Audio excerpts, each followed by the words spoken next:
Hi, Rigsters here, now with another game, No Man's Sky.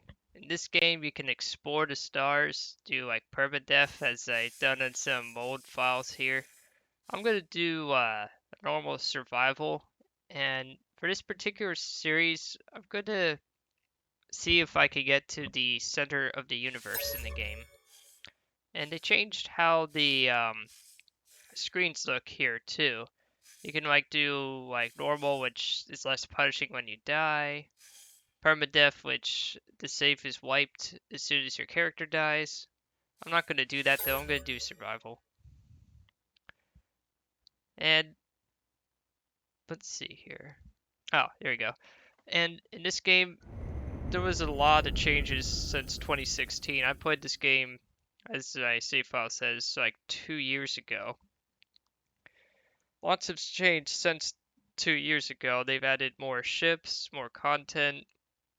I'm not saying their initial launch is totally, well, it went flawless. They had a lot of bugs and issues when this game was new. It used to be known as No Man's Lie because players were very disappointed with it. And for a time, it was a disappointing game.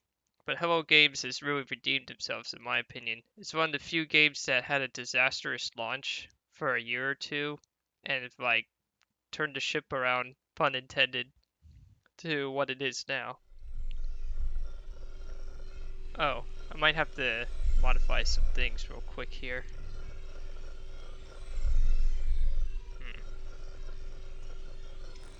Oh, that's right, I have to hold down the E key. Commencing Atlas system suit initialization. So, when you start the game, you start off on a random planet. There will be story spoilers as well. And you're like a traveler, so you have to learn alien stuff. This is just like a cutscene you can't skip. It's really cool though. A lot of players that played this game already been through this part. And in survival mode, you have to manage your inventory, obviously, too. And they changed a lot of mechanics, too. They added more hazards and more possible creatures, too, that you can encounter. And that's your first hand tool in the game, as well. And you can customize your character, too. You don't have to use this default character as well. Let me see how they changed the options here real quick. I'll be right back. Alright, and we're back. So, this game also, when you hit the escape key, this is on the PC edition, they now have an updated interface too. You can like do like various flora, fauna, and minerals catalog, which shows you like all the various equipment and gear you can build and do. And of course, you can also do cooking products in this game as well. Portal glyphs, that's like endgame stuff. 30 milestones shows you like if you traveled on foot or learned alien words. Your reputation with the various factions, which are the Gek, the Viking, and the Korvax. You can interact with them later on in the game a little bit. First, we have to discover and get some materials. Now, what I need to do to get a scanner repaired is to get ferrite dust, which is a very basic building block in this game. Oh, yeah, I forgot. It's always a hazardous planet, too. And oh, I didn't realize it was falling this whole time. I better get in the cave. There we go. Now I got into a cave, so I just got it. Didn't realize it was still active at that time. And you'll see, assuming that you've never seen this game before, ferrite dust is a very common material that's used for a lot of buildings and a lot of components you can craft and modify. To mine this material, you just simply hold down the left mouse button and aim the mouse on the PC edition. It's the only edition I have. You can actually get this for console too. I think, if I remember correctly, it's for PlayStation and possibly Xbox. I'll have to see if Xbox actually can do this. I definitely know they allow cross-platform play as well. So that's really cool. And you can allow or disallow people to join your instance. If you know their screen names and stuff, you can like share instances. And you can allow people to modify or not modify your bases you built, which is kind of cool as well. When you first start out, the binding laser doesn't do a lot of damage to the material mining, and you get less resources over time. Well, not necessarily less resources over time, but you don't mine them faster, you get as much of them. And this game is pretty decently optimized. I mean, I am recording too while playing, so it is going to be a little bit of a minor frame hit every once in a while. But you won't really notice that unless I point that out, obviously. Sodium is very important. You want to have that to recharge your hazardous protection, because when you first start out, it's just a limited battery, but you can update it to make it last a very long time with upgrades in the space station, or if you find a trade hub. And I'll hold down the tab key here. This is the exosuit view. This is how you manage your inventory. You can upgrade the space for that. Technology and the cargo slots are where you can store a lot of materials. Like instead of like 200, you can store like 500 in these, I believe. Some materials, such as geodes, you only can hold a limited amount. And I hold down the E key to convert it, and I got some more furfurite dust out of it. Multi-tool is your weapon slash mining tool laser. You have to install a weapon to use said weapon though.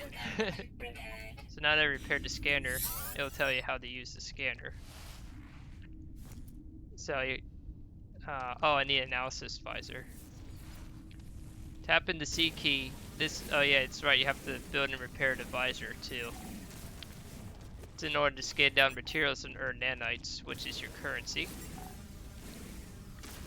So I have to eventually figure out where to get the hazard location. Definitely want to kill those hazardous fauna because they will release a toxic gas that will kill you over time. And if you notice I'm holding down the mouse button a lot, it's because when you get it to the red state for the laser, they actually do more damage over time. I'm trying to get more furfurite dust to store because I definitely know I'm going to be needing that. Now if I lightly tap the mouse button, you'll see on the top right corner of my screen, it'll do more damage. And now you noticed, well, Riggs, you ran out of charge. Well, you can still mine, it's just not as efficient. Just walk up point blank and hold down the Q key. You start punching. So you beat up some rocks. That's pretty much what you do when you run out of mining laser. To recharge the mining laser, you have to use carbon. And since I don't want to use all my carbon, I tap the left mouse button and use the mouse wheel. I want to use like half of it, so I could do like 28. And if you want to be really persnickety, I think you can, yeah, there we go. You can make it more precise as well. You have to be very gentle with the mouse wheel. There we go. So we got some recharge on that. So let's see if there's any more items here by tapping the C key. Yeah, I think I have enough furfurite dust. So I want to put that in the cargo slot. And as you can see, you can do a lot of cargo. Now I have 342 out of 500 for the basic. Yep. And you have to go into caves is the only way you can like safely navigate around without any extra protection. Because once that depletes, you start losing health, and then eventually you'll get components damaged if you keep dying in survival mode. What I'm really looking for is sodium, because sodium recharges your hazard suit, which allows you to survive in the environment, which could be extreme ice, toxic, heat, and water. Although water's more rare. I definitely want to get some cobalt too. This is used for later game stuff. I'm not sure if you can still cobalt mine. There is a way of earning lots of money by doing ionized cobalt runs. I'm not sure if you can still do that. And to pick up sodium plants, which is even more useful, you hold down the E key. And there we go. Now we got a lot more sodium. Dihydrogen is used for jump fuel and crafting gels. They're very common and they're very easy to mine, like that. But I need more carbon, so I gotta use carbon to mine carbon. So another common material. And it looks like I'm out of mining material again. So let me get some more sodium. Perfect. So let's get to that exclamation mark. Well, I call it exclamation mark, it's a signal source. So let's go get that. See you in the GIF.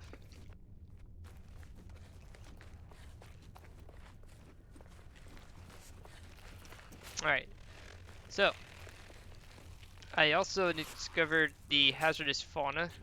You do not want to walk point blank up to those. We'll use more carbon. You want to damage them with your mining laser. They do give you oxygen gel, which oxygen, of course, you can upgrade and repair with your jetpack system to allow your character to breathe air longer. On most planets, they don't have oxygen, so you need to use your oxygen fuel, which is more consumed when you sprint and jump.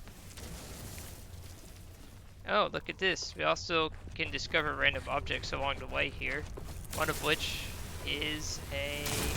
what's it called? Yeah, damaged machinery. And you tap the E key to do that. You hold it down. Now you can collect this junk, but I don't like collecting it. Usually you get like nanites or something interesting in return. In this case, it was carbon, which I kind of needed anyways, but it's kind of annoying. Yeah, there's another hazardous plant. You don't want to walk up to those because they will damage you. And you can scan those too for extra money once you get the visor installed. This pile of gold looking thing is uranium, so I'm on a uranium planet. Have to do some more carbon. Yeah, your computer will warn you a lot with that, so you want to charge it. I'll do 28. There we go. Now it'll last longer outside. I want to make sure I keep getting more carbon, because carbon is used for a lot of the early game stuff. And you can search these crates too, these red little crates. They give you random items. Damaged containers are always worth doing. Yeah, I don't collect the space junk. I use the middle mouse button for that. More sodium. Interesting. Perforite's okay. I should make sure I get some of those as well. And to sprint in this game, you just tap the left shift key and it consumes your oxygen meter, which looks like a heart, and the toxic radiation protection, which looks like a hazard symbol. That is your main things you want to watch when you start the game. Since I'm playing survival mode, it does punish you after a while. You do get a damaged component or two and lose certain inventory items.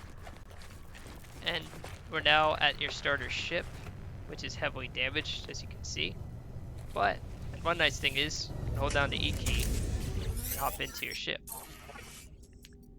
And some story lore too. Your ship diagnostics thing will tell you what to do. Launch thrusters, pulse offline. Yeah, I'll read the log.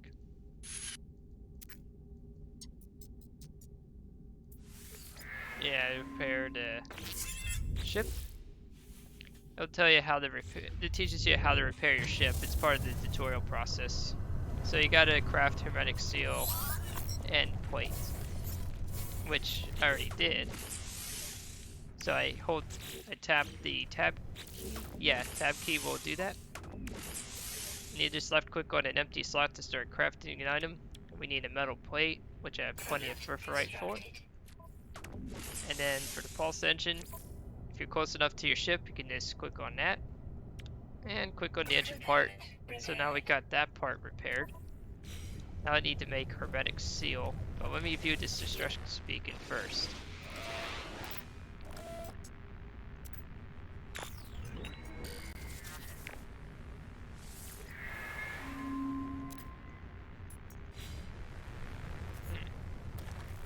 Yeah, I generally do the broadcast for that. So let's open up some crates and get some more stuff here. So let's open up this damaged machinery. Okay. Alright, so we got that there. And let's see if I can make hermetic seal real quick here. They do require certain components, such as carbon nanotubes and... well, where is hermetic seal? I got the dye jelly, but not enough hermetic seal. Oh, I have to get the seal. So let me hop into the ship real quick so I don't die from radiation.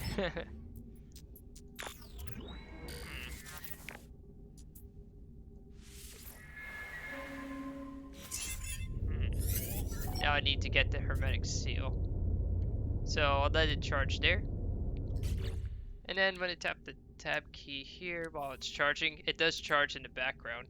Units is your standard currency, nanites is your upgrade currency, which is right here. And since I'm starting new, of course, I have nothing. Literally nothing. I think I also, oh yeah, you have to also install a technology. So I want to install the analyst visor and construct the nanotube for that reason. So let's see how this works. They said they changed how the scanning system works. So let's see how this works. I'll hold down the F key. Oh wow. Yeah, this is a lot different. It's a lot more responsive. And to scan an item, you just hold it. You just point the little crosshair of your mouse here while holding down the F key. That's how you can scan and explore strange new worlds. And it also tells you how much critical exposure is. If there's hazardous weather, it will deplete really quick with the stock containment unit. So if you want to survive longer on a radiation planet, you have to upgrade your anti-radiation technology or get batteries to charge it faster or last longer in a said environment. Yeah, this is much faster. This scan system, they upgraded and improved this a few days ago. So now you can scan items much quicker. It used to take much longer to scan all those items as well. Yeah, we're gonna have to get some more oxygen. Luckily, there's oxygen plants. That's these little red plants right here. If you tap the C key, you'll see that the glow O2, that's oxygen. So you hold down the E key, and then you can start stacking these guys up, which you definitely need to do when you first start out. Very useful, vital tool there. Oh, no, we scan this. And also, when you scan these items, you can rename these plants to stuff that's not like a really weird name that you don't know. I'll show that real quick before I end this first episode. So let me scan that on real quick here. And you also can upgrade your scanner to scan for more profit, which you can also do in this game as well. You can earn a lot more money that way too.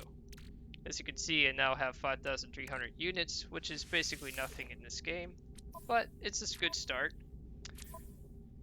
If you want to rename your discoveries, I think it's, yeah, you tap the escape key, go to Flora, and then hit the X key, which is, let me rename this, rename it here, and name it that dangerous plant bro 1. There you go. And then you also get nanite clusters doing that as well. Not necessarily renaming it really dumb names, but uploading the discovery to the database, because it's a periodically generated game. Let me rename one more plant here. Oh, let's see. Oh, okay, there we go. Name this one ferrite plant 1. There we go. Alright, so that ends this particular episode. Hope you enjoyed this series. I cover other games too, such as War of Tanks, War Thunder, and Forza, or any games that involve like vehicles or like interacting with cars and stuff like that. This is Rigsters Journey, signing off.